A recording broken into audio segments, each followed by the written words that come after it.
श्री स्वामीनारायण भगवाननी जय। अक्षर पुरुषोत्तम महाराजनी जय। श्री गोपीनाथ जी महाराजनी जय।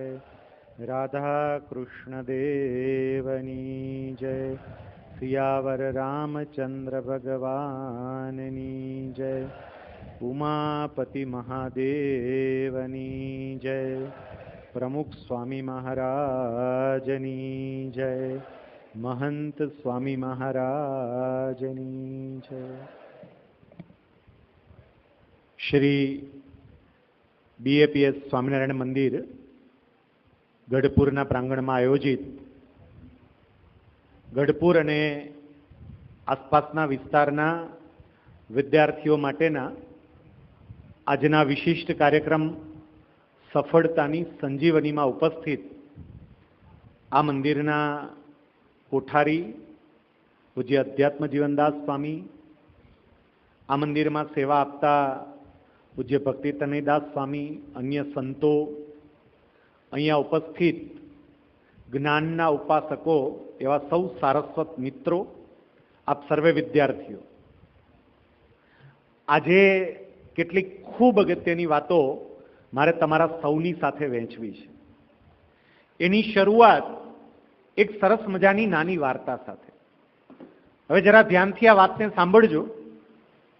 તમારી ઉંમરનો એક વિદ્યાર્થી, એમને કોઈ પાસેથી એવી વાત સાંભળી કે ભગવાન પહેલેથી દરેકે દરેક વ્યક્તિનું નસીબ લખી રાખે છે.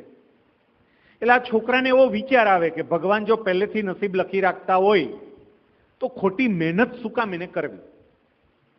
એક વખત એને સપનું આવ્યું અને સપનામાં ભગવાન આવ્યા. એટલે આ છોકરાને જે મૂંઝવણ હતી એ મૂંઝવણ એમણે ભગવાનની પાસે રજૂ કરી. એમને ભગવાનને પૂછ્યું, પ્રભુ મેં એવું સાંભળ્યું છે કે તમે દરેકે દરેક વ્યક્તિનું નસીબ પહેલેથી લખી રાખો છો, આ સાચું? ભગવાન કે બિલકુલ સાચું. પેલો છોકરો કે પ્રભુ તમે જેવું લખો વ્યક્તિના જીવનમાં એવું જ બને? ભગવાન કે બિલકુલ એવું જ બને. એટલે છોકરાને તરત વિચાર આવ્યો, હું ખોટી મહેનત કરું છું, હું શું બનવાનો છું એ તો આને લખી રાખ્યું છે. છોકરાએ ત્રીજો પ્રશ્ન પૂછ્યો, પ્રભુ આ તમે નસીબ લખો ક્યારે? ભગવાન કે કોઈ પણ બાળકનો જન્મ થાય એટલે જન્મના 6થા દિવસે એની છઠ્ઠીની વિધિ હોય ત્યારે હું વિધાતા બનીને જાઉં અને એના લેખ લખીને આવું. છોકરાએ એવું કહ્યું, પ્રભુ તમે જે લખો એ કોઈ જગ્યાએ સાચવીને રાખો ખરા? મૂળ તો આ છોકરાને પોતાનું નસીબ વાંચવાની ઈચ્છા થઈ હતી. ભગવાને તરત કહ્યું કે લખીને રાખું છું, પણ કોઈ એ વાંચી શકતું નથી. છોકરાએ વિનંતી કરી, પ્રભુ ખાસ કિસ્સામાં મને એકને વાંચવા આપો ને. ભગવાન કે ચલ તારી ઈચ્છા પૂરી કરું. ભગવાન એને લઈ એક જગ્યાએ આવ્યા. બહુ જ મોટો હોલ હતો, લાખોની સંખ્યામાં ચોપડાના થપ્પા મારેલા. આટલા બધા ચોપડા જોયા એટલે તરત જ પેલા છોકરાએ કહ્યું કે પ્રભુ જુઓ તો ખરા કેટલા બધા ચોપડા છે. ભગવાન કે હોય જ ને, મારે કઈ તારા એકનું નસીબ થોડુંક લખવાનું છે, 8 અબજનું લખેલું છે, તો આટલા ચોપડા તો થાય, અને એમાંય જેટલા પાછા જગતમાંથી જાય એટલા તો હું ડિલીટ કરતો જાઉં છું.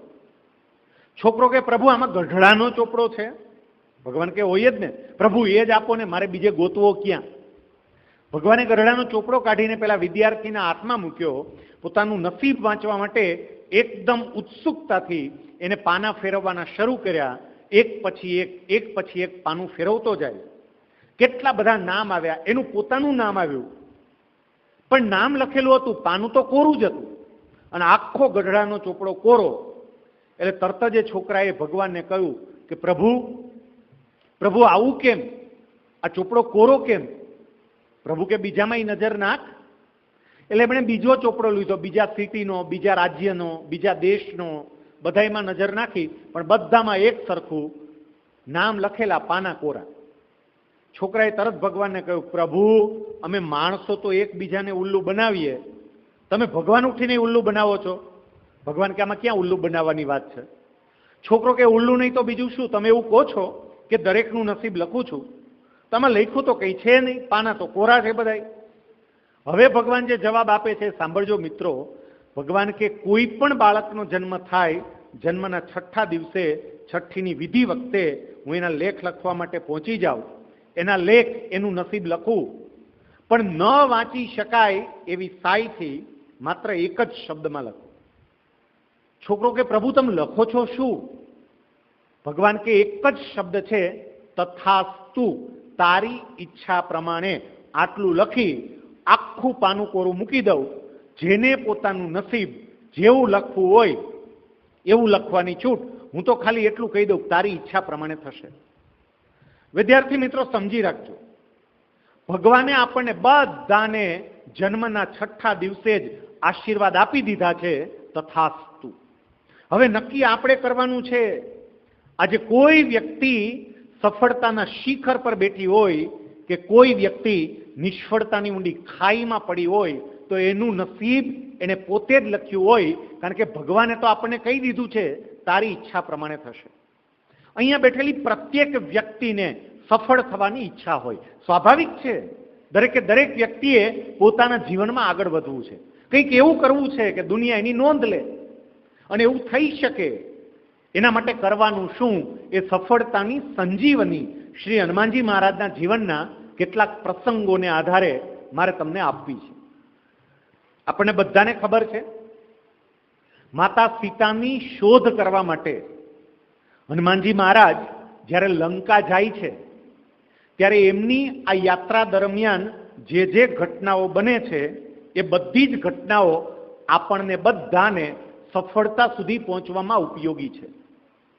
એટલા માટે કે બીજી રીતે જોઈએ તો મા સીતા એ સફળતાનું પ્રતીક છે, અને મા સીતારૂપી સફળતા સુધી કોઈ પણ વ્યક્તિએ પહોંચવું હોય તો એમણે હનુમાનજી મહારાજે જે યાત્રા કરી એ જ યાત્રા કરવી પડે. આટલી પૂર્વ ભૂમિકા પછી હવે આપણે એ વિચારીએ કે હનુમાનજી મહારાજે મા સીતા સુધી પહોંચવા માટે કઈ યાત્રામાંથી પસાર થવું પડ્યું હતું. 4 ઘટનાની હું વાત કરવાનું છું.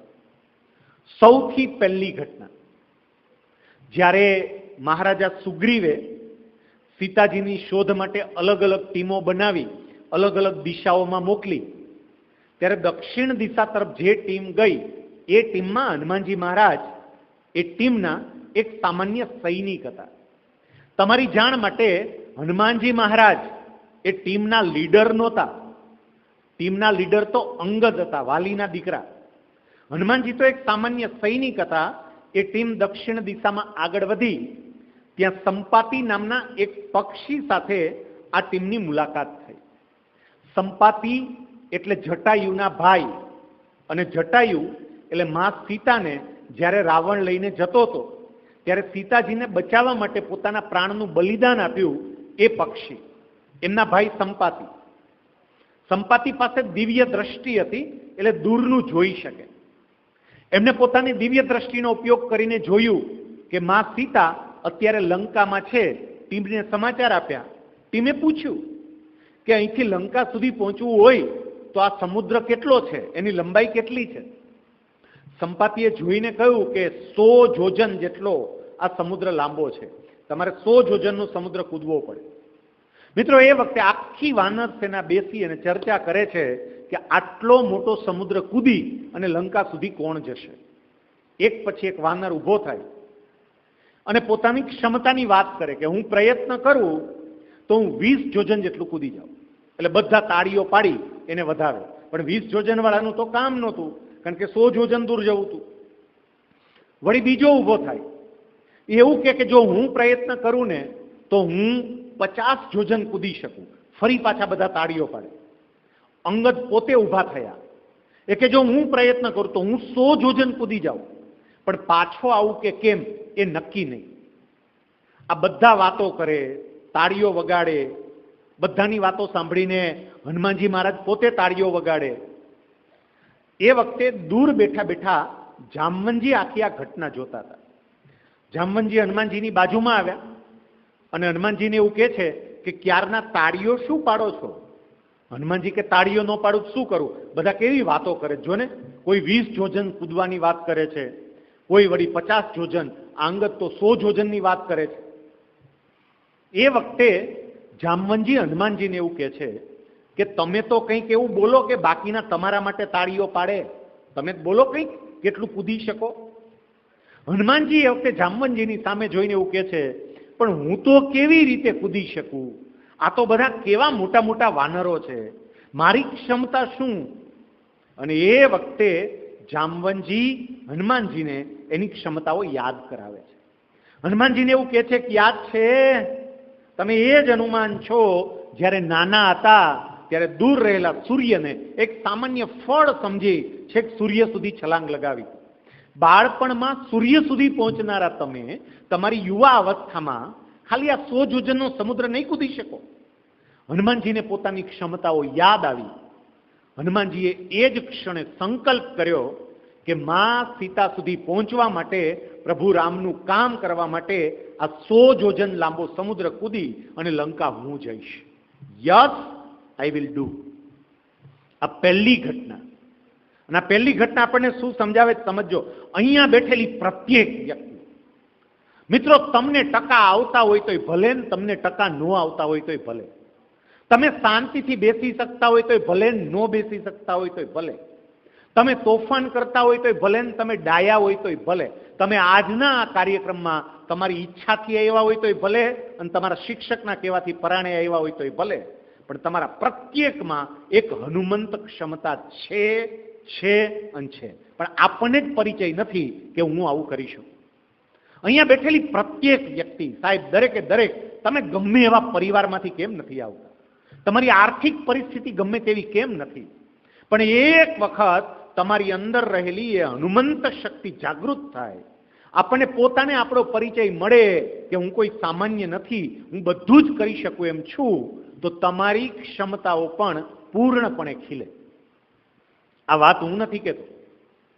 શ્રીમદ ભગવદ્ ગીતા 15મો અધ્યાય, એમાં ભગવાન કૃષ્ણ આ વાત સમજાવતા એવું કહે છે, મમેવાંશો જીવલોકે જીવભૂત સનાતન. આનો અર્થ એ થાય કે આ જગતની અંદર રહેલો પ્રત્યેક જીવ મારો અંશ છે. સાહેબ, ભગવાન એવું કહે છે કે જગતનો પ્રત્યેક જીવ એમનો અંશ છે. એનો મતલબ એમ થયો કે તમે કે હું, આપણે કોઈ સામાન્ય નથી, આપણે બધા એ પરમ તત્વનો અંશ છે. અને એક વખત આપણને આપણી એક ક્ષમતા ઓળખાય, આપણને આપણી એક ક્ષમતાનો ખ્યાલ આવે, તો આપણે ક્યાંના ક્યાં પહોંચી શકીએ. ત્યાં સૌરાષ્ટ્રની અંદર, આપણું જ આ સૌરાષ્ટ્ર, અને ત્યાં જામજોધપુર તાલુકાની અંદર એક વાલાસણ નામનું ગામ છે. જરા સાંભળજો, વ્યક્તિની અંદર રહેલો એ હનુમંત જાગૃત થાય તો શું કામ થઈ શકે. એ વાલાસણ ગામની અંદર ખેતીવાડી કરતા શૈલેષભાઈ ભડાણિયા નામના એક ખેડૂત, એમનો દીકરો, એમનું નામ મૌલિક, એ દીકરાના દાદાને એટલે શૈલેષભાઈના પિતાને એવી બહુ ઈચ્છા કે મારો દીકરો, મારા દીકરાનો દીકરો, મારો પૌત્ર ડોક્ટર બને.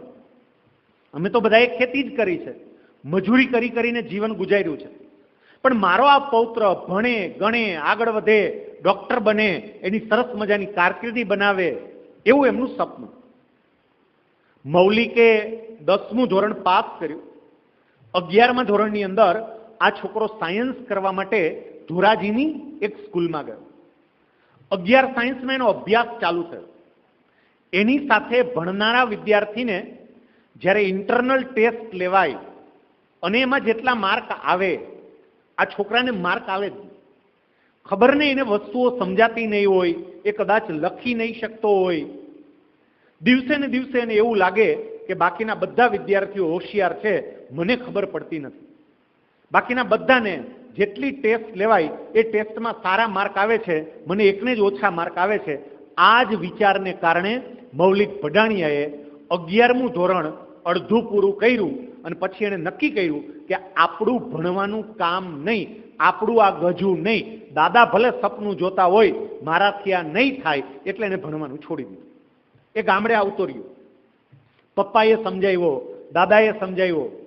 આ દીકરો કે મને મજા જ નથી આવતી, મને ખબર જ નથી પડતી, બાકીના બધા વિદ્યાર્થીઓને સમજાય, એને માર્ક આવે, મને માર્ક આવતા નથી, મારે ભણવું નથી. શું કરીશ? તો કે હું ખેતી કરીશ. સાહેબ, તમારી ઉંમરનો એ દીકરો 16 વર્ષની ઉંમરે ખેતી કામમાં લાગી ગયો. એ ખેતી કરે, આખો દિવસ ખેતરે કામ કરવા માટે જવાનું. 2 વર્ષનો સમય પસાર થઈ ગયો અને એકવાર સાંજે એની ઉંમરના 4-5 છોકરા રાત્રે જમી અને બહાર બેઠા હતા અને એક વિષય પર ચર્ચા નીકળી કે આજકાલ લગ્ન કરવા હોય તો જો ગ્રેજ્યુએશન કરેલું ન હોય, કોલેજ પૂરી કરી ન હોય, એવા છોકરાની સગાઈ થવી બહુ મુશ્કેલ છે. અને એમાંય જે ગામડામાં રહેતો હોય, ખેતી કરતો હોય, ભણેલો ન હોય, તો એને તો કોઈ દીકરી દેતું જ નથી. આવી વાત નીકળી એટલે પેલા મૌલિકભાઈને સીધો ધ્રાસકો પડ્યો. એને એવું થઈ ગયું, ઓહો, તો આપણે રહી જવું એમનેમ, આમાં તો લીલ પૈણાવા પડે. એને બિચારાને ધ્રાસકો પડ્યો કે મારા લગ્ન નહીં થાય. સાહેબ, ન્યા વાત પૂરી થઈ, ઘરે ગયા, આ છોકરાને નીંદર ન આવે, વિચાર્યા કરે કે હારું કોઈ છોકરી નહીં દે, હું શું કરીશ, મારું જીવન કેમ ચાલશે. વિચારમાં ને વિચારમાં એને નક્કી કર્યું, ગમે એમ થાય કમસે કમ કોલેજ તો કરવી. એટલે અઠવાડિયા 10 દી પછી એના પિતાને વાત કરી કે હું ખાલી કોલેજ કરું, એક્સટર્નલમાં આર્ટ્સ કરી લઉં, આર્ટ્સનું ફોર્મ ભરી દઉં, એમને પરીક્ષા આપી દઉં, પાસ થઈ જાય, કોલેજ થઈ જાઉં એટલે પછી વાંધો ના આવે. એના પપ્પાએ આ પાડી. એ છોકરો 12મા ધોરણનું એક્સટર્નલ સ્ટુડન્ટ તરીકેનું પરીક્ષાનું ફોર્મ ભરવાની માહિતી મેળવવા એની સ્કૂલમાં આવ્યો. સમજો, એની સ્કૂલમાં આવ્યો, એના એક શિક્ષક એને જોઈ ગયા. આ શિક્ષક જામવન હશે કદાચ, જોઈ ગયા એટલે બોલાયો કે એ મૌલિક, અહીંયા આવ. એટલે ક્યાં આટા મારસ, તું દેખાતો જ નથી, ક્યાં વયો ગયો? તે સ્કૂલ છોડી દીધી, કોઈ બીજી સ્કૂલમાં વયો ગયો? આ છોકરો કે ના સાહેબ. તો એ કે આપણે બંધ કરી દીધું ને સાહેબ ભણવાનું. કે તો શું કરે છે? હું તો ખેતી કરું છું. પેલા ટીચર કહેલા પણ ભણવાનું કેમ બંધ કરી દીધું? તો કે સાહેબ મને ક્યાં માર્ક આવતા. અને એ વખતે પેલા શિક્ષકે કહ્યું, ભલા માણસ, માર્ક નહોતા આવતા એનો મતલબ એવો થોડોક છે કે તું ઠોઠ હતો. માર્ક ના આવે પણ તારું ફોકસ નહોતું, તું હોશિયાર તો હતો જ. એમ કરીને એ શિક્ષકે એ વિદ્યાર્થી પાસે બેસી અને 1.5 કલાક સુધી વાતો કરી. સાહેબ, 1.5 કલાકની વાતોથી પેલા વિદ્યાર્થીઓનો જે આત્મવિશ્વાસ વધ્યો. એમણે નક્કી કર્યું કે હું ભણીશ. અને આર્ટ્સનું ફોર્મ ભરવાનું પૂછવા આવ્યો તો એને બદલે નક્કી કરીને ગયો કે હું સાયન્સ કરીશ. પાછું 2 વર્ષ મૂકી દીધા પછી એ છોકરો ફરી પાછો સાયન્સમાં આવ્યો. 2 વર્ષ મૂકી દીધા ને પાછો આવ્યો ત્યારે સાયન્સનો અભ્યાસક્રમ બદલાઈ ગયો હતો એટલે વધારે મહેનત કરવી પડી. એને ખૂબ મહેનત કરી, દિલથી મહેનત કરી. એના શિક્ષકે વારે વારે એને યાદ અપાવ્યું કે તું બધું જ કરી શકે એમ છે. એને બોર્ડની પરીક્ષા આપી અને 12 સાયન્સમાં બોર્ડની પરીક્ષામાં આ મૌલિક ભડાણિયાને 96% માર્ક્સ આવ્યા. 96%. હું PR નથી કહેતો, હું પર્સન્ટેજ કહું છું. 96% માર્ક. સાહેબ, સાયન્સની અંદર અભ્યાસ કરનારો ને ડોક્ટર બનવાનું સપનું જોનારો દરેક દીકરો એવું ઈચ્છતો હોય કે એને આપણા ગુજરાતની અમદાવાદની બીજે મેડિકલ કોલેજમાં એડમિશન મળે. આ મૌલિક ભડાણિયાને બીજે મેડિકલ કોલેજમાં એડમિશન મળ્યું. એ બીજે મેડિકલ કોલેજમાં MBBS કરવા માટે ગયો. MBBSના 5 વર્ષમાં આ છોકરો હંમેશા ફર્સ્ટ ક્લાસ ફર્સ્ટ આવે. MBBS પૂરું થયું પછી એને નક્કી કર્યું કે હવે હું પોસ્ટ ગ્રેજ્યુએશન કરીશ. એના માટેની પરીક્ષા આવે. એને એન્ટ્રન્સ એક્ઝામ પાસ કરી. આપણે અમદાવાદની અંદર જ વાડીલાલ સારાભાઈ સરકારી હોસ્પિટલમાં એને એડમિશન મળી ગયું. ગેસ્ટ્રો સર્જરીની અંદર એણે પોતાનું PG પૂરું કર્યું અને પછી એ છોકરો હવે એવું વિચારે કે મારે સુપર સ્પેશિયાલિસ્ટ ડોક્ટર બનવું છે. સામાન્ય નહીં, MBBS તો નહીં જ, PG તો નહીં જ, સુપર સ્પેશિયાલિસ્ટ. અને સુપર સ્પેશિયાલિસ્ટ બનવા માટે દિલ્હી એમ્સ, એની અંદર 4 રાજ્યો વચ્ચે ખાલી 1 સીટ. સાહેબ, 4 રાજ્ય વચ્ચે, રાજસ્થાન, ગુજરાત, મધ્યપ્રદેશ અને મહારાષ્ટ્ર, 4 રાજ્યના જેટલા વિદ્યાર્થીઓ હોય એમાંથી કોઈ એકને જ એડમિશન મળે. એના માટે નીટ SS ની પરીક્ષા હોય એટલે નીટ સુપર સ્પેશિયાલિસ્ટ ડોક્ટરની એ પરીક્ષા લેવાય. એ પરીક્ષા દીકરાએ આપી અને 4 રાજ્યમાંથી માત્ર એક જ સીટ હતી ને એ સીટ આ મૌલિક ભડાણિયાને મળી અને સુપર સ્પેશિયાલિસ્ટ કરવા માટે દિલ્હી એમ્સમાં ગયો. દિલ્હી એમ્સમાં એણે અભ્યાસ પોતાનો પૂરો કર્યો અને જ્યારે સુપર સ્પેશિયાલિસ્ટ ડોક્ટર તરીકેનો અભ્યાસ પૂરો થયો ત્યારે સમગ્ર ભારતમાંથી જેટલા વિદ્યાર્થીઓ ત્યાં અભ્યાસ કરવા માટે આવ્યા હતા, અને ખાલી ભારત નહીં, ભારત બહારથી પણ, કારણ કે ત્યાં એનઆરઆઈ કોટામાં પણ વિદ્યાર્થી આવ્યા હોય, જેટલા વિદ્યાર્થી ગેસ્ટ્રો સર્જરીમાં સુપર સ્પેશિયાલિસ્ટ ડોક્ટર તરીકેનો અભ્યાસ કરતા હતા એ બધામાં આ મૌલિક ભડાણિયા પહેલા નંબરે પાસ થયો. સૌરાષ્ટ્રમાં રાજકોટ ખાતે એણે પોતાની હોસ્પિટલ શરૂ કરી અને વિદ્યાર્થી મિત્રો આખા સૌરાષ્ટ્રના 12 જિલ્લાઓમાં સૌથી નાની ઉંમરે અને સૌથી પહેલા ગેસ્ટ્રો સર્જરીના સુપર સ્પેશિયાલિસ્ટ ડોક્ટર તરીકે એણે પોતાની પ્રેક્ટિસ ચાલુ કરી. તમે વિચારો તો ખરા, જેને ભણવાનું મૂકી દીધું, જેને ખેતી ચાલુ કરી દીધી, પણ એક વખત અંદરનું તત્વ જાગૃત થયું કે નહીં હું આ કરીશ, તો એને કરીને બતાવ્યું. મારે એ જ કહેવું છે, હજુય મોડું નથી થયું. તમે 10માં છો, 11માં છો, 12માં છો, કદાચ કોઈ મિત્રો કોલેજમાં છે, હજુય મોડું નથી થયું. હજુય તમે તમારી કારકિર્દી માટે એક સંકલ્પ કરો તો હજુય એ સંકલ્પને પાર પાડવો, સંકલ્પને સિદ્ધ કરવો શક્ય છે. પણ એના માટે આપણને આપણી જાત ઉપર વિશ્વાસ હોવો જોઈએ કે યસ આઈ કેન ડુ, હું આ કરીશ. બીજી વાત, હનુમાનજી મહારાજને વિશ્વાસ જાગ્યો, મને મારી જાત પર વિશ્વાસ હોવો જોઈએ. હવે હનુમાનજી મહારાજે સંકલ્પ કર્યો કે હું આ કરીશ. પછી એમણે ભગવાન શ્રી રામનું નામ લઈ અને લંકા તરફ પ્રયાણ કર્યું. એ આકાશ માર્ગે જ્યારે ઉડતા ઉડતા જતા હતા ને ત્યારે બીજી ઘટના બને છે. સાંભળજો, આ બીજી ઘટના કઈ છે. આકાશ માર્ગે ઉડતા ઉડતા જાય છે અને એ વખતે સમુદ્રમાં રહેલો એક પર્વત, એનું નામ હતું મૈનાક. એ મૈનાક નામનો પર્વત સમુદ્રમાંથી બહાર આવ્યો અને મૈનાક પર્વત આકાશ માર્ગે જઈ રહેલા હનુમાનજીને જોઈ અને હનુમાનજીને એવું કહે છે કે તમે સીતાજીની શોધમાં જાઓ છો, મને ખબર છે, પણ તમારું શરીર જોઈને લાગે છે તમે બહુ થાકી ગયા છો. એક કામ કરો, અહીંયા નીચે આવો, તમારા માટે બધી વ્યવસ્થા કરી છે. મેં સેવકો તૈયાર રાખ્યા છે, તમને સરસ મજાનું તેલનું માલિશ કરી દેશે, તમારી પગચંપી કરી આપશે. તમારા માટે ગરમ પાણી તૈયાર રાખ્યું છે, સરસ મજાનું સ્નાન કરી લો. તમારા માટે ભોજન પણ તૈયાર રાખ્યું છે, જમી લો. સરસ પલંગ બિછાવીને રાખ્યો છે, થોડો સમય આરામ કરો અને પછી તમે જજો. હનુમાનજી મહારાજ એ વખતે આ મૈનાકને એવું કહે છે, જો ભાઈ, માં સીતા સુધી પહોંચવું એ મારા જીવનનું લક્ષ્ય છે અને ત્યાં પહોંચવામાં એક ક્ષણનો પણ વિલંબ થાય એ મને બિલકુલ પાલવે એમ નથી, એટલે હું અહીંયા રોકાઈ શકીશ નહીં. એમ કહી અને હનુમાનજી મહારાજ માત્ર મૈનાકને પોતાનો હાથ અડાડી અને આગળ નીકળી ગયા.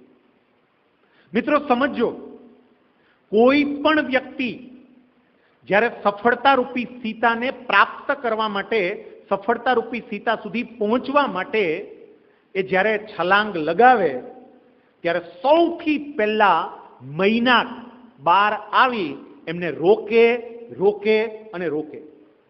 આવા કેટલાક મૈનાક અત્યારે તમને રોકી રહ્યા છે. તમને સફળ થતા અટકાવનારા આવા મૈનાકથી પરિચિત થવાની જરૂર છે અને એવા મૈનાકથી તમારે તમારી જાતને દૂર લઈ જવાની જરૂર છે. આવા મૈનાક કયા? સૌથી પહેલામાં પહેલો મૈનાક સાંભળજો કે જે તમને તમારી સફળતા સુધી પહોંચવા દેશે જ નહીં, તમને અટકાવશે, તમને પોતાના તરફ ખેંચશે. એ પહેલો મૈનાક એટલે મોબાઈલ ફોન. આ મોબાઈલ ફોન એક એવો મૈનાક છે જે તમને તમારી સફળતા સુધી પહોંચવા નહીં દે.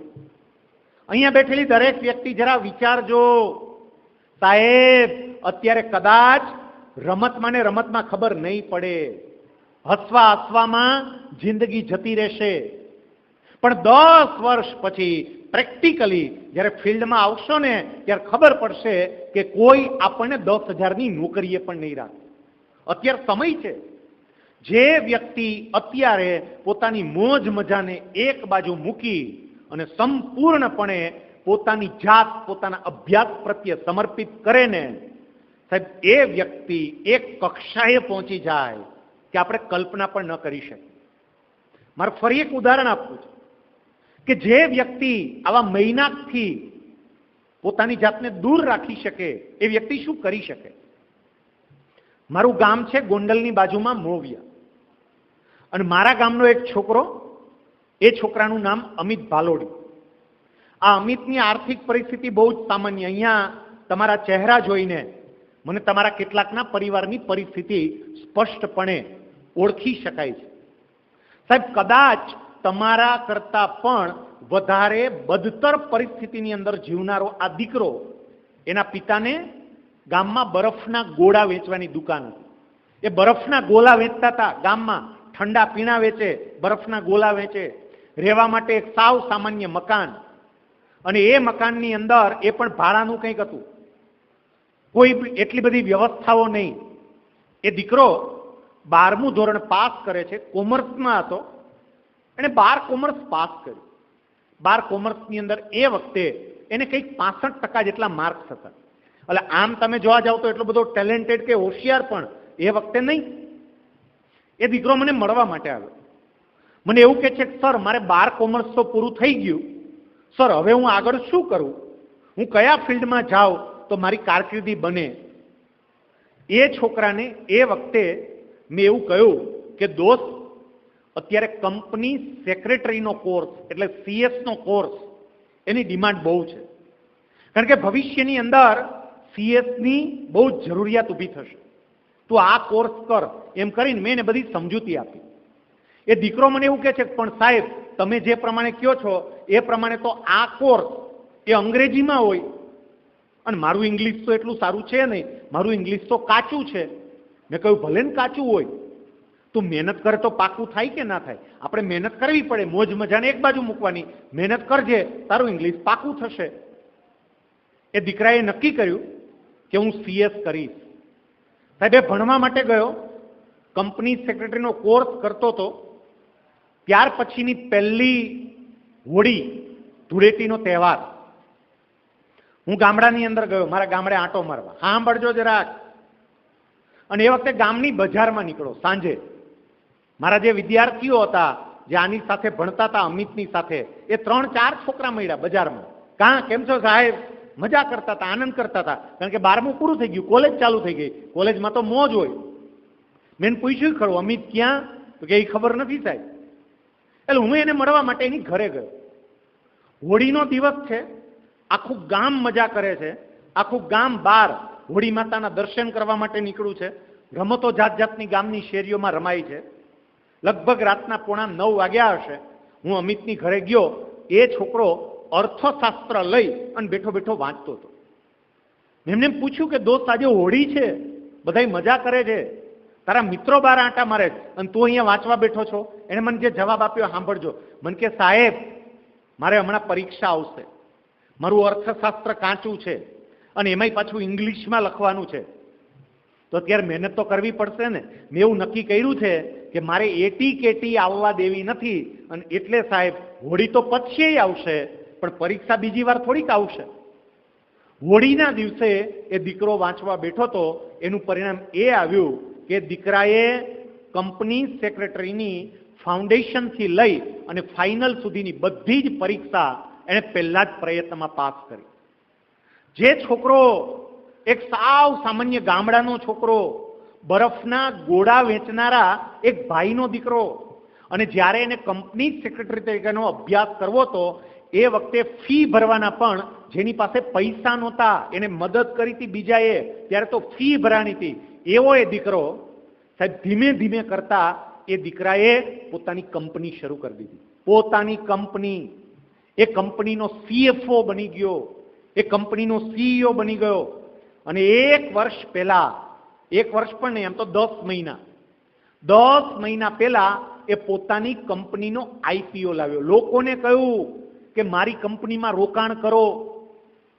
સાહેબ, એને જે પ્રોસ્પેક્ટ તૈયાર કર્યા હતા, એ પ્રોસ્પેક્ટ જોઈ અને ખાલી ગુજરાત કે ભારત નહીં, વિશ્વભરના લોકોએ એની કંપનીમાં રોકાણ કર્યું.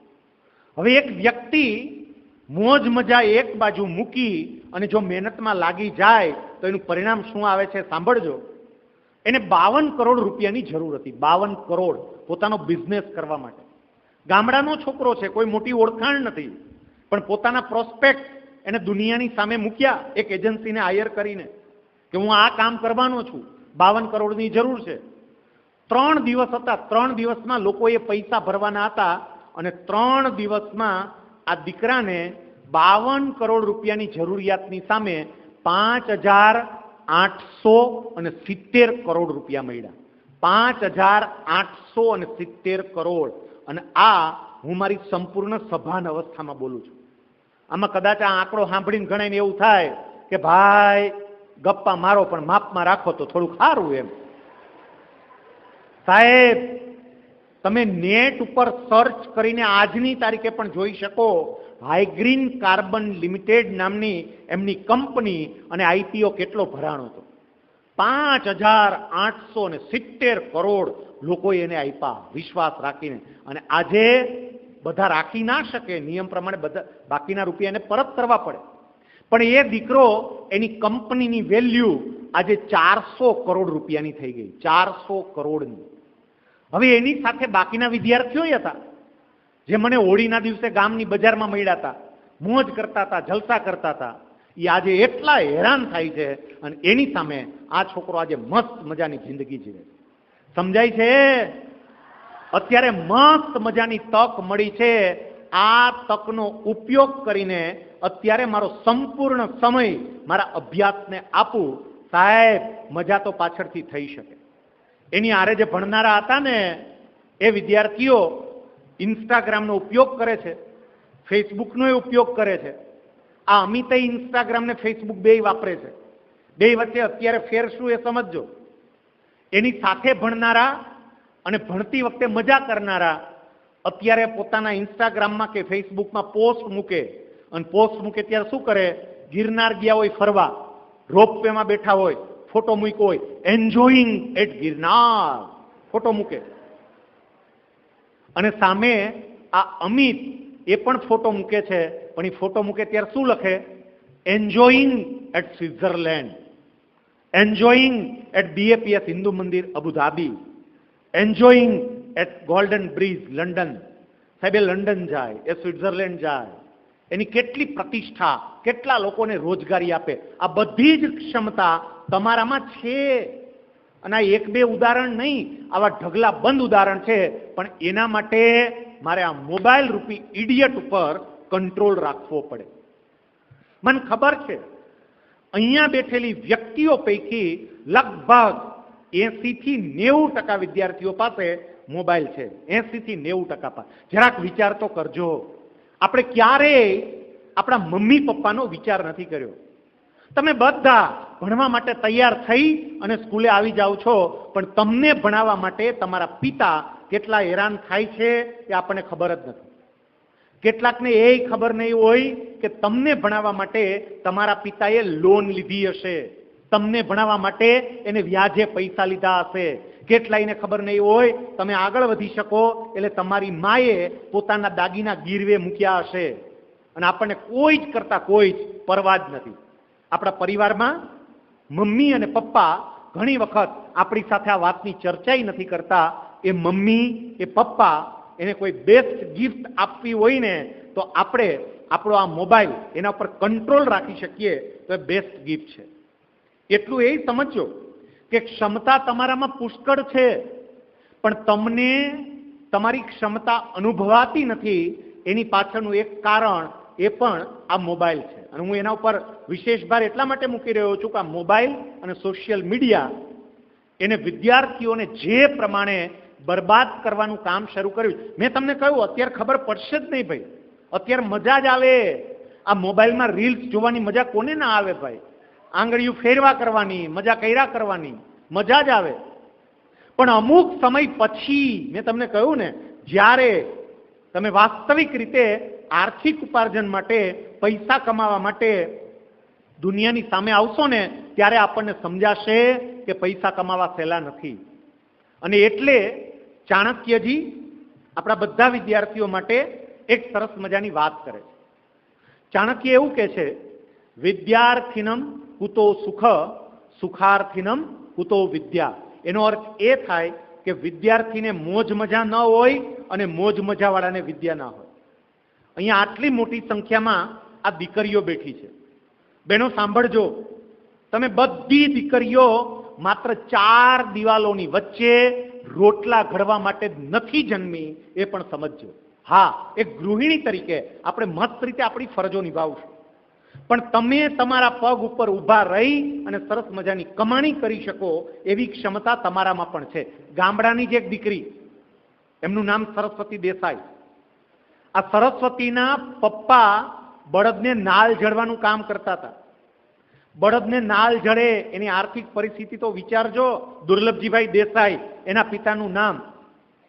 એ દીકરી ત્યાં પોતાના ભાડાના મકાનમાં રહે, એક જ રૂમનું મકાન. એનું રસોડું એ, એનો ડ્રોઈંગ રૂમ એ, એનો હોલ એ, એક જ રૂમ, ભાડાનું મકાન. એટલે હું આર્થિક પરિસ્થિતિ તમને સમજાવું છું. અને ગામડાની દીકરી, એના પપ્પા એટલા ભણેલા નહીં, પણ એ દીકરી એક સપનું જોયું હતું કે મારે પાયલોટ થવું છે. આ ગામડાની દીકરી પાયલોટ થોડી થાય, પણ એને સપનું જોયું મારે પાયલોટ થવું છે. સાહેબ, એમને બધી જ બાબતોને એક બાજુ મૂકીને, આ મહિનાકોને એક બાજુ મૂકી પોતાના અભ્યાસ તરફ ધ્યાન આપ્યું. 12મું સાયન્સ પૂરું કર્યું, એરોનોટિકલ એન્જિનિયરિંગમાં એડમિશન લીધું. ફી ભરવાની હેસિયત નહીં. અહીંયા બાજુમાં આવેલા આટકોટના કેટલાક ઉદ્યોગપતિઓએ આ દીકરીની ફી ભરી. એ દીકરી પહેલા શરૂઆતમાં મધ્યપ્રદેશમાં અને પછી દિલ્હીમાં પોતાનો અભ્યાસ કરવા માટે ગઈ.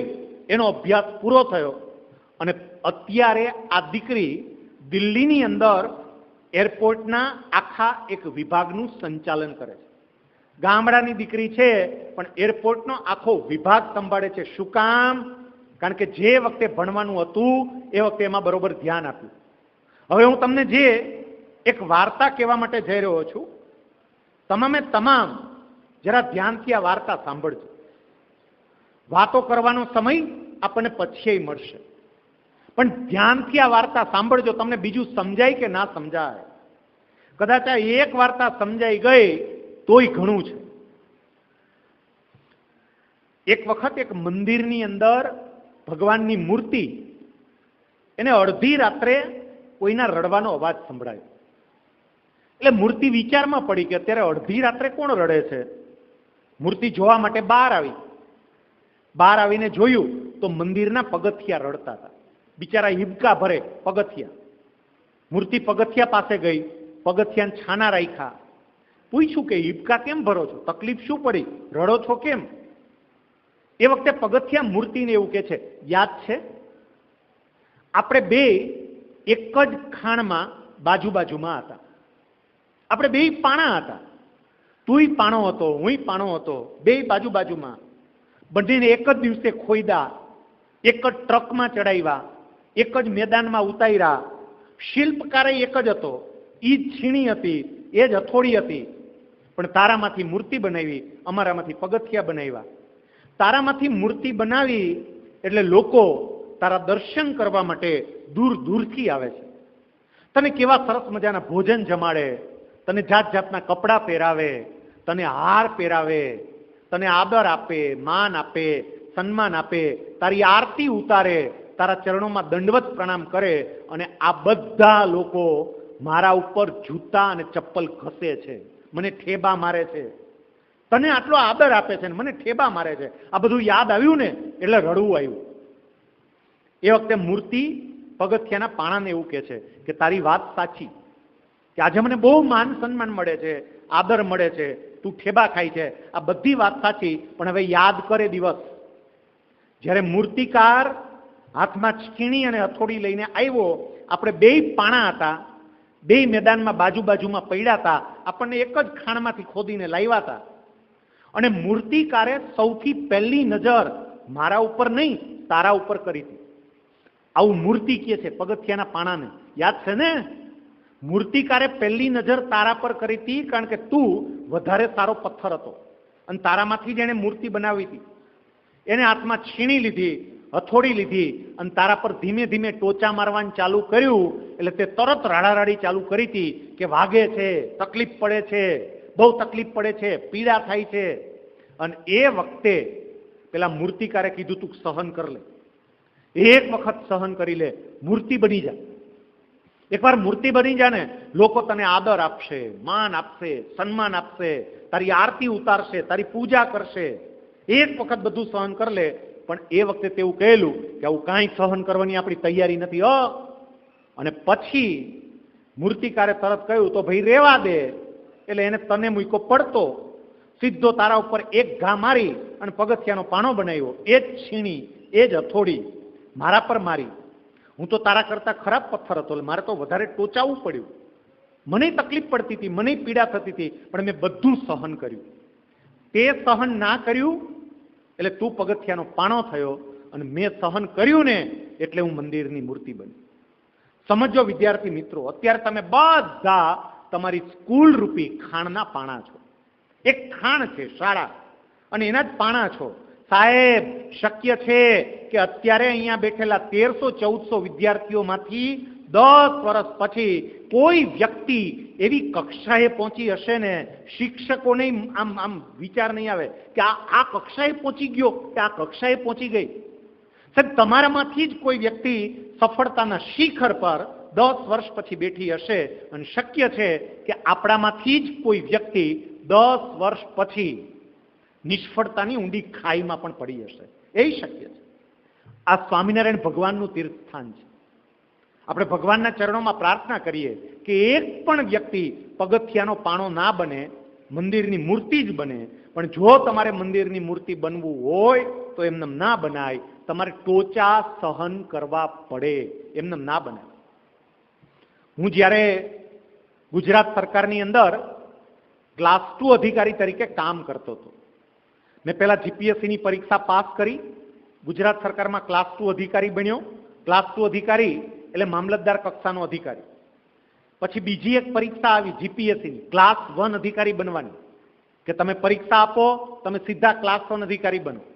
તમારે પ્રમોશન જોતું હોય ક્લાસ 1 અધિકારીનું તો 10 વર્ષ રાહ જોવી પડે, પણ પરીક્ષા આપો તો સીધા ક્લાસ 1 અધિકારી બની શકાય. ક્લાસ 1 અધિકારી એટલે ડેપ્યુટી કલેક્ટર કે ડીવાયએસપી કક્ષાના અધિકારી.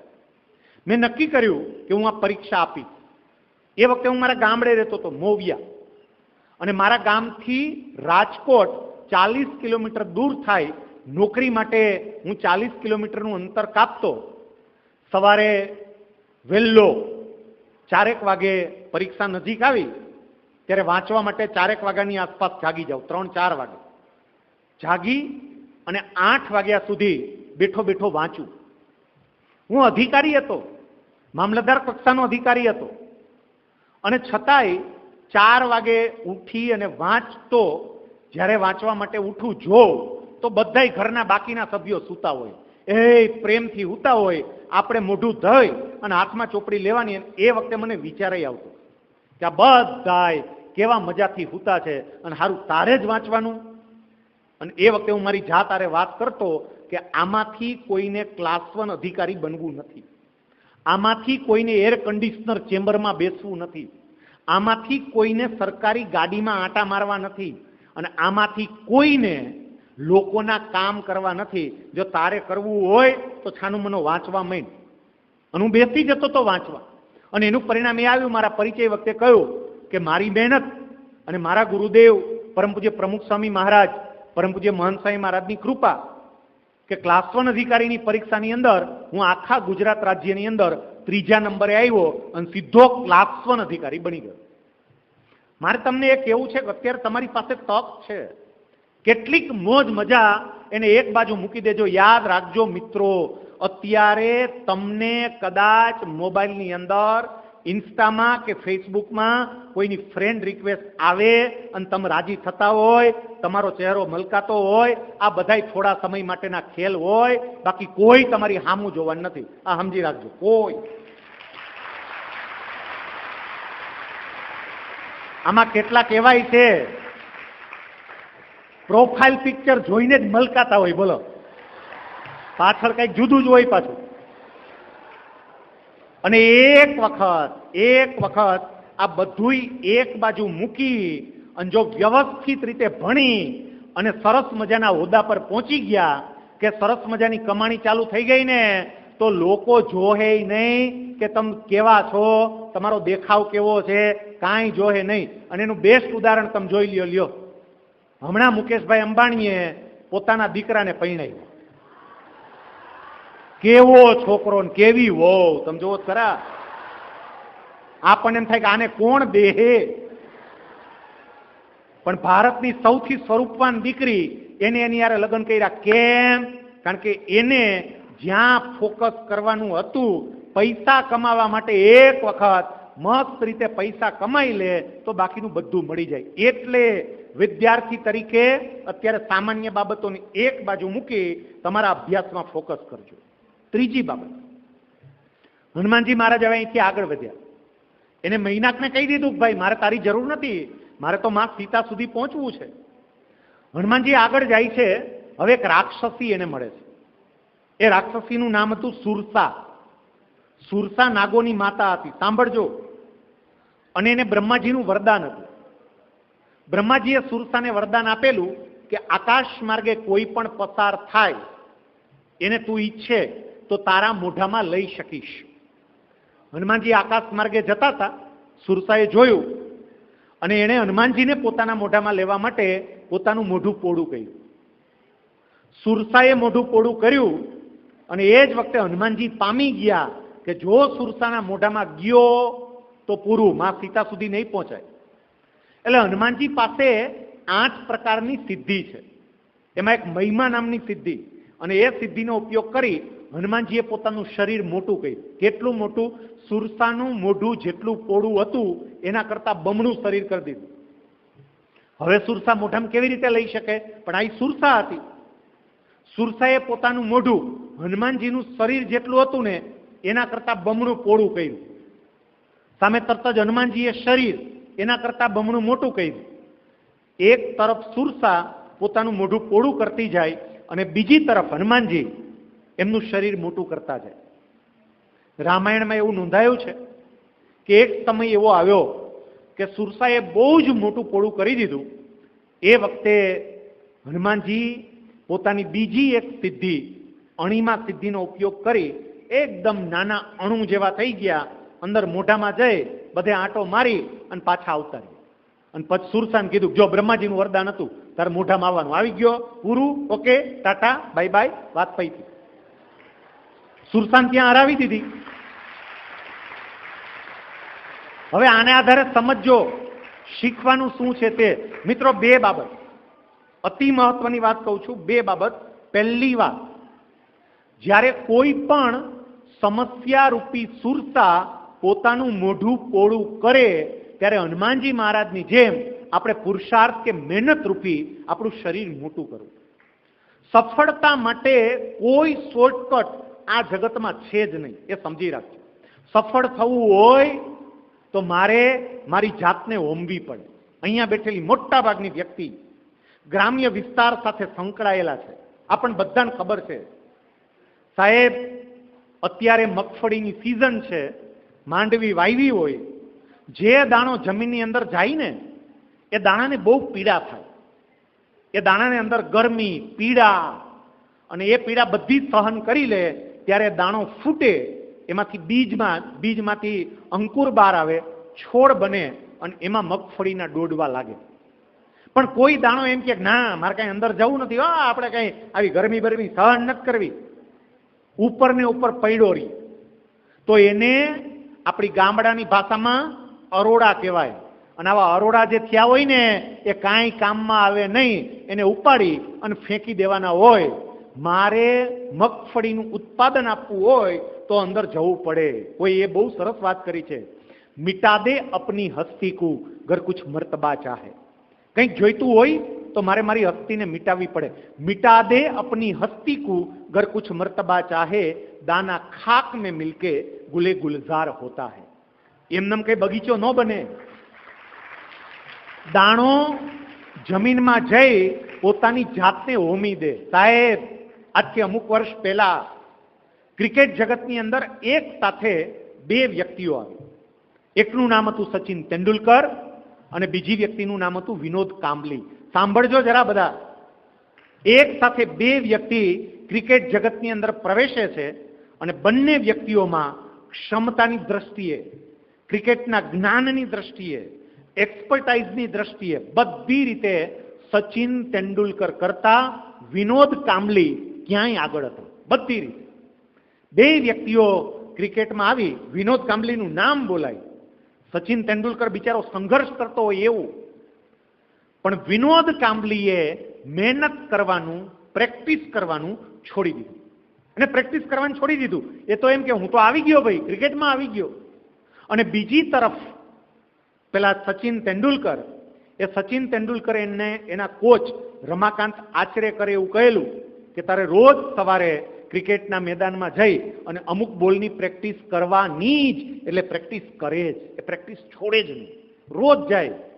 સાહેબ, એક તરફ વિનોદ કાંબલી ખૂબ ટેલેન્ટેડ, મહેનત મૂકી દીધી, બીજી તરફ સચિન તેંડુલકર આના કરતા સામાન્ય પણ એને મહેનત વધારી, અને થોડા સમય પછી આખી દુનિયા જાણે છે કે વિનોદ કાંબલી ફેંકાઈ ગયો અને સચિન તેંડુલકર ક્રિકેટનો ભગવાન બની ગયો. સાહેબ, અત્યારે તેંડુલકર ખાલી 10 સેકન્ડ 15 સેકન્ડની એક એડવર્ટાઇઝમેન્ટ હોય અને એડવર્ટાઇઝમેન્ટના 5-5 કરોડ રૂપિયા લે. 5 કરોડ ખાલી 10 સેકન્ડની, 15 સેકન્ડની એડવર્ટાઇઝ, 5 કરોડ રૂપિયા. કેટલી સંપત્તિ, કેટલી પ્રતિષ્ઠા, પણ કેવી રીતે મળી? મહેનતને કારણે. જ્યારે મહેનત કરવાની હતી ત્યારે એને મહેનત કરી લીધી. અહીંયા જેટલા લોકો 10મા વાળા અને 12મા વાળા છે, આ લોકો તો ખાસ સાંભળજો કે તમારા માટે આ વર્ષ બોર્ડનું વર્ષ છે. સાહેબ, મારે અત્યારે મહેનત કરવી પડે. હજુય કેટલાયને કંઈ જાગૃતિ છે જ નહીં. મારે મહેનત કરવી પડે, મારી જાતને ઓમવી પડે. હું 10મામાં છું, 12મામાં છું, શીખવું પડે, જાણવું પડે. આપણે લોકો તો એવા છીએ કે આખું વર્ષ મસ્ત મજા કરે, પરીક્ષા નજીક આવે પછી અપેક્ષિત ગોતે, અપેક્ષિત ગોતીને પાછા સાહેબ પાસે જાય, સાહેબને અપેક્ષિત હાથમાં આપે, સાહેબ આમાં આઈએમપી કરી દો, અને સાહેબ આઈએમપી કરી દે. એમાં કેટલાક તો હજી એવા છે કે આઈએમપી કરી દીધા હોય એ પાછા વાંચે નહીં, એની એ ચિઠ્ઠીઓ બનાવે. નાનામાં નાના અક્ષરે વધારેમાં વધારે ચિઠ્ઠી કેમ બનાવી શકાય? મિત્રો સમજો, આખો સમય હવે બદલાઈ ગયો છે. હવે પેલા જેવું રહ્યું જ નથી. તમારી માર્કશીટના આધારે તમને કોઈ જગ્યાએ એડમિશન મળવાનું જ નથી. આ સમજી રાખજો. તમારે ગમે એટલા માર્ક હોય, તમે સાયન્સમાં હોય અને સાયન્સની અંદર બોર્ડમાં કદાચ ચોરી કરીને તમે 99.99 PR સાથે આખા ગુજરાત રાજ્યમાં પહેલો નંબર લીધો હોય, પણ જો તમારે મેડિકલ કોલેજમાં એડમિશન લેવું હોય તો તમારે નીટની પરીક્ષા પાસ કરવી પડે. તમારા બોર્ડના રિઝલ્ટને એક બાજુ મૂકી દેવાનું. એ તો એટલું જ કહે છે કે તમને 50% જોઈએ, 50% હોય તો આવતા રહ્યો, નીટની પરીક્ષા પાસ કરો તો એડમિશન મળશે. તમે કહો પણ મારે 99.99 કે માર્કશીટને એક બાજુ મૂકી દો, મઢાવીને ઘરે રાખજો, અહીંયા નહીં. સાહેબ, કોઈ પણ જગ્યાએ તમારે આઈઆઈટીમાંથી એન્જિનિયર થવું છે, તમારે ચાર્ટર્ડ એકાઉન્ટન્ટ થવું છે, તમારે વકીલ થવું, કોઈ પણ ફિલ્ડમાં જવું હોય, દરેકે દરેક જગ્યાએ એન્ટ્રન્સ એક્ઝામ આવી ગઈ. અને હું એન્ટ્રન્સ એક્ઝામ ક્યારે ક્રેક કરી શકીશ? મારા જ્ઞાન, મારા વિષયનું મને જ્ઞાન હશે તો, એમાં હું કંઈક ભણ્યો હોઈશ તો, કંઈક વાંચ્યું હશે તો. આપણને વાંચવામાં જ મજા નથી આવતી. સાહેબ, જેટલી મહેનત કરીએ ને, હું તમને એક ઉદાહરણ આપું, જરા આ ઉદાહરણ ઉપર ધ્યાન આપજો.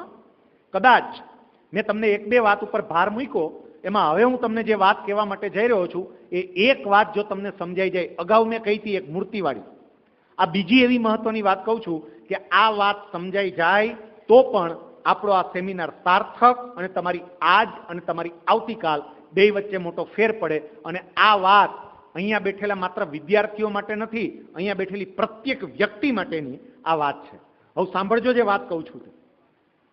આપણા વડાપ્રધાન નરેન્દ્રભાઈ મોદી, એમણે એક આખો ટ્રેનિંગનો પ્રોગ્રામ ગોઠવેલો.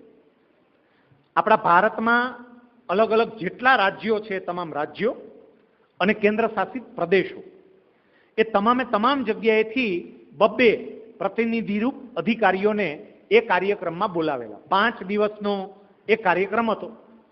આખા ભારતમાંથી 66 જેટલા દરેક રાજ્યના 2 પ્રતિનિધિ અધિકારીઓ એ કાર્યક્રમમાં હતા. અને ભગવાનની કૃપાથી એ કાર્યક્રમમાં જવા માટેની મને તક મળી. હું એ કાર્યક્રમમાં ગયો.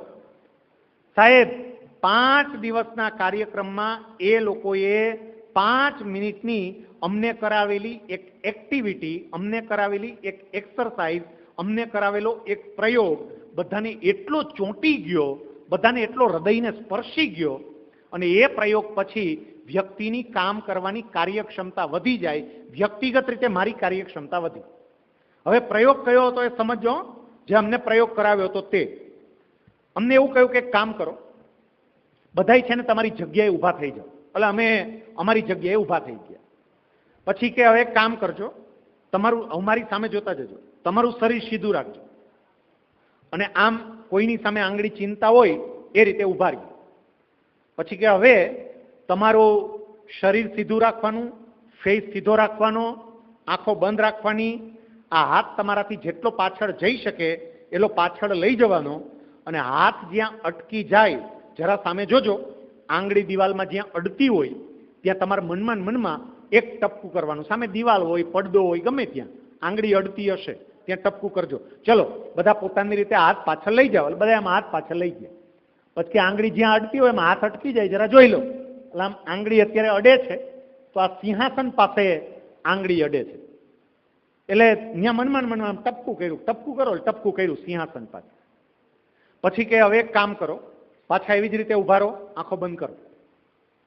મનમાં એવું નક્કી કરો કે ગયા વખતે આજ જેટલે ગયો તો એના કરતા વધારે આગળ લઈ જવો છે. જેટલી તાકાત હોય ને એટલી તાકાત લગાડજો. કદાચ થોડોક દુખાવો થાય, થોડીક તકલીફ પડે, બધું સહન કરી લેજો, પણ જેટલો હાથ તમારો આગળ જઈ શકે એટલો હાથ આગળ લઈ જાઓ. ચાલો બધા પૂરતા પ્રયત્ન કરજો, આંખો બંધ રાખજો, અને હાથ અટકી જાય ને પછી જ તમે જોજો તમારી આંગળી ક્યાં અડે છે ત્યાં ટપકું કરજો. અમે તમને થોડું પ્રોત્સાહન આપીએ. ચાલો પછી એમને બધાને ક્યાં આંખો બંધ કરી હવે હાથ પાછળ લઈ જાઓ.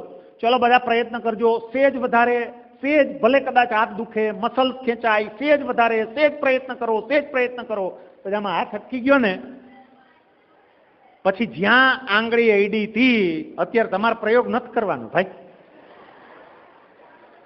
જ્યાં આંગળી અડી હતી ત્યાં ટપકું કરવાનું કહ્યું. હવે સમજો, બીજી વખત આ અક્ષરદેરી જે છે એ અક્ષરદેરી પાસે મારી આંગળી અડી. અમને બધાઈને એવું થયું કે નાના છોકરા જેવી રમત શું રમાડે છે.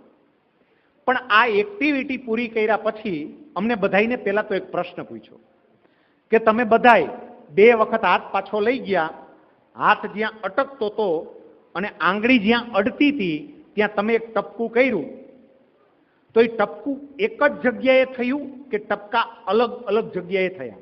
અને બધાયનો જવાબ હતો કે ટપકા અલગ અલગ જગ્યાએ થયા. પહેલું ટપકું સિંહાસન પાસે અને બીજું ટપકું અક્ષરદેરી પાસે. હવે એને જે તારણ આપ્યું ને એ સમજો. અમને એવું કહ્યું કે પહેલું ટપકું એટલે આપણે બધા જે ક્ષમતાએ કામ કરીએ છીએ તે, અને બીજું ટપકું એટલે ભગવાને કામ કરવાની જે ક્ષમતા આપી છે તે. ભગવાને તો આપણને અક્ષરદેરી સુધી પહોંચવાની ક્ષમતા આપી છે, પણ આપણે બધા સિંહાસને અટકી જઈએ છીએ. બાકી ક્ષમતા તો છે જ, આપણી ક્ષમતા કામ કરતા જ નથી. સાહેબ, પ્રત્યેક વ્યક્તિમાં એક ક્ષમતા છે, પણ આપણે પૂર્ણ ક્ષમતાએ કામ કરતા નથી. સફળ થવું હોય તો એટલું સમજી લેજો, પૂર્ણ ક્ષમતાએ કામ કરવું પડશે. સાહેબ, લાખો વિદ્યાર્થી આ સિંહાસન સુધી આવે, લાખો, પણ આ સિંહાસનથી આ અક્ષરદેરી સુધી બધાય નો પહોંચી શકે, બહુ ઓછા પહોંચી શકે. અને અહીંયા સુધી કોઈને કાંઈ તકલીફ ન પડે, હું જે કહું છું એ સમજી શકો છો. પણ અહીંથી અહીંયા પહોંચવામાં જ દુખાવો થાય, અને જે દુખાવો સહન કરે ને એનું જ સન્માન થાય, એની જ કારકિર્દી બને. એટલે હનુમાનજી મહારાજનો આ ત્રીજો પ્રસંગ આપણને બધાને એવું કહે છે કે આપણે દિલથી મહેનત કરીએ, જેટલી થઈ શકે એટલી મહેનત કરીએ. છેલ્લી વાત, 5 મિનિટની વાત કહી અને આપણે છેલ્લો મુદ્દો એ પૂરો કરીએ, એટલે સમય મર્યાદામાં આપણે આપણો કાર્યક્રમ પણ પૂરો કરી શકીએ. હનુમાનજી મહારાજ હવે ત્યાંથી આગળ વધે છે, અને એ વખતે હનુમાનજી મહારાજની મુલાકાત એક રાક્ષસી સાથે થાય છે.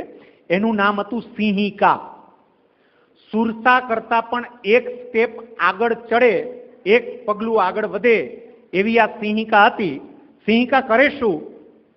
આકાશમાંથી કોઈ પણ પસાર થાય એટલે એનો પડછાયો નીચે પડે, અને પડછાયો નીચે પડે એ પડછાયો પકડે, પડછાયો પકડીને પડછાયાને ખેંચે, અને પડછાયાને ખેંચે એટલે આકાશમાં જે ઉડતું હોય એ નીચે આવે.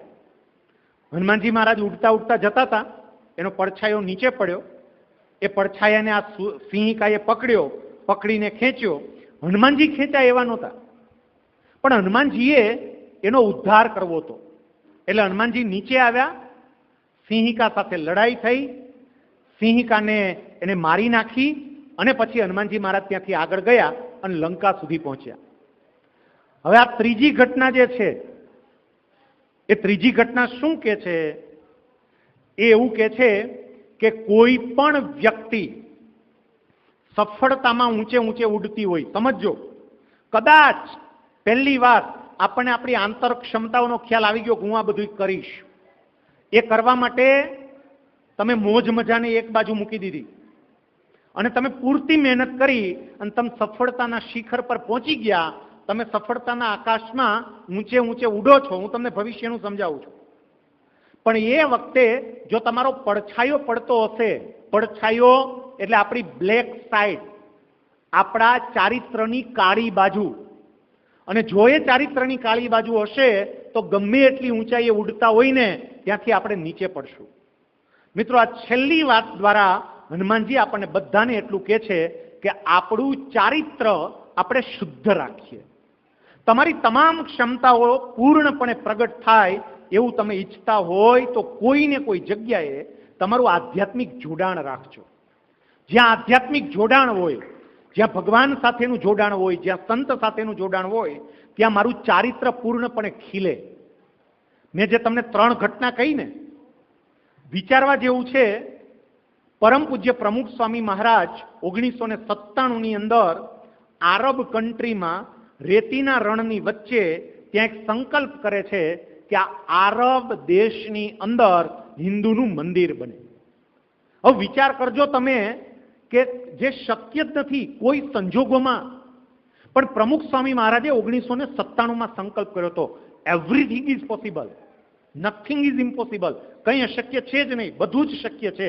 અને એમણે કરેલો સંકલ્પ ગયા વર્ષે પરમ પૂજ્ય મહંત સ્વામી મહારાજે સાર્થક કરીને બતાવ્યો, અને અબુધાબીની અંદર વિશ્વનું પહેલું આરબ કન્ટ્રીમાં કે મુસ્લિમ દેશની અંદર હિન્દુ મંદિર બન્યું, અને દુનિયાભરના નેતાઓ અને મહાનુભાવો અત્યારે મંદિરની મુલાકાત લે છે. એ બતાવે છે કે સંકલ્પ કરીએ તો કંઈ જ અઘરું નથી. માત્ર સંકલ્પ નહીં, એ સંકલ્પને પરિપૂર્ણ કરવા માટે તમારે તમારી મજાને એક બાજુ મૂકવી પડે. પ્રમુખ સ્વામી મહારાજે જ્યારે આ BAPS સંસ્થા એનું સુકાન સંભાળ્યું ત્યારે સંસ્થા બહુ જ નાની હતી. આજે વિશ્વવ્યાપી સંસ્થા બની ગઈ. 1000 કરતા વધારે મંદિર, વિશ્વના તમામે તમામ દેશોની અંદર મંદિર, મોટા મોટા અક્ષરધામનું નિર્માણ. આ કોઈ સામાન્ય બાબત નથી.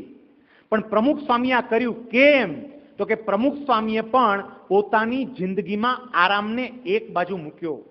આરામને એક બાજુ મૂકી દીધો તો એમનું જીવન ચરિત્ર તમે જુઓ તો તમને ખબર પડે કે એમણે જે મહેનત કરી છે. રાતના 3 વાગ્યા સુધી લોકોની ઘરે પધરામણી ચાલતી હોય, 102 ડિગ્રી ટેમ્પરેચર હોય, 102 ડિગ્રી તાવની અંદર પણ મોડી રાત સુધી લોકોને મળવાનું, લોકોની ઘરે જવાનું, પોતાના શરીર પ્રત્યે બિલકુલ બેપરવાહ થઈને પણ મહેનત કરવાની. એને કેટલીય મોજ મજા, આરામ તો એને કરવો હોય, એને આરામને એક બાજુ રાખ્યો, અને એને કારણે સંસ્થા આ કક્ષાએ પહોંચી શકી. વર્તમાન સમયે પરમ પૂજ્ય મહંત સ્વામી મહારાજ 91 વર્ષની એની ઉંમર છે.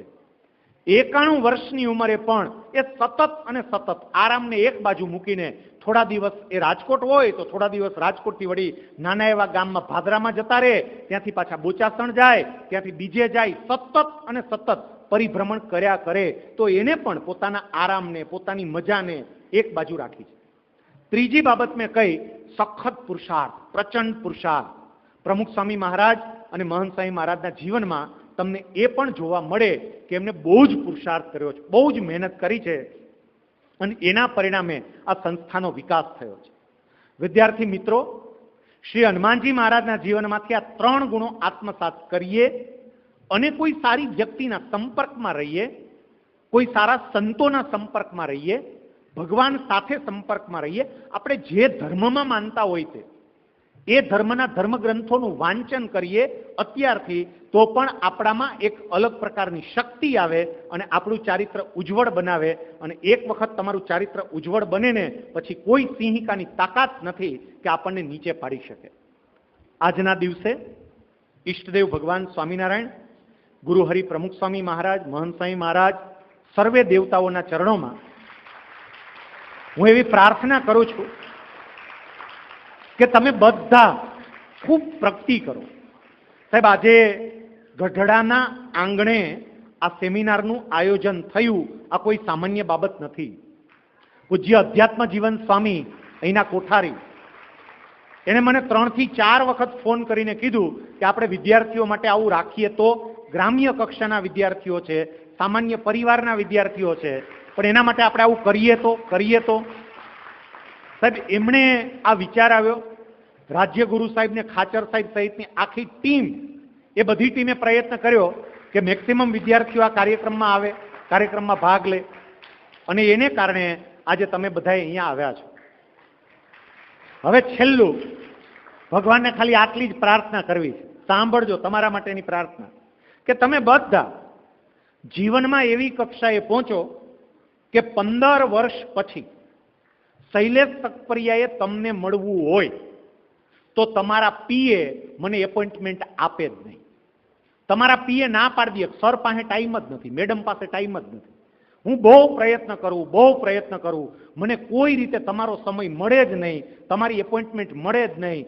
તમે તમારા ધંધામાં, તમારા વ્યવસાયમાં, તમારી નોકરીમાં એટલી ઉચ્ચ કક્ષાએ હોય કે તમને 1 મિનિટનો પણ ટાઈમ ન હોય, અને બહુ પ્રયત્ન કરવા છતાં પણ તમારી એપોઇન્ટમેન્ટ ના મળે. પછી છેલ્લે હું કાનાણી સાહેબને કહું, ખાચર સાહેબને કહું, રાજ્યગુરુ સાહેબને કહું, અને એ લોકો તમારા સાહેબ હોય એટલે તમારી એપોઇન્ટમેન્ટ મને 5 મિનિટ માટે માત્ર અપાવે, અને માંડ હું તમને 5 મિનિટ મળી શકું એવા પદ પર પહોંચો, એવી ભગવાનને પ્રાર્થના.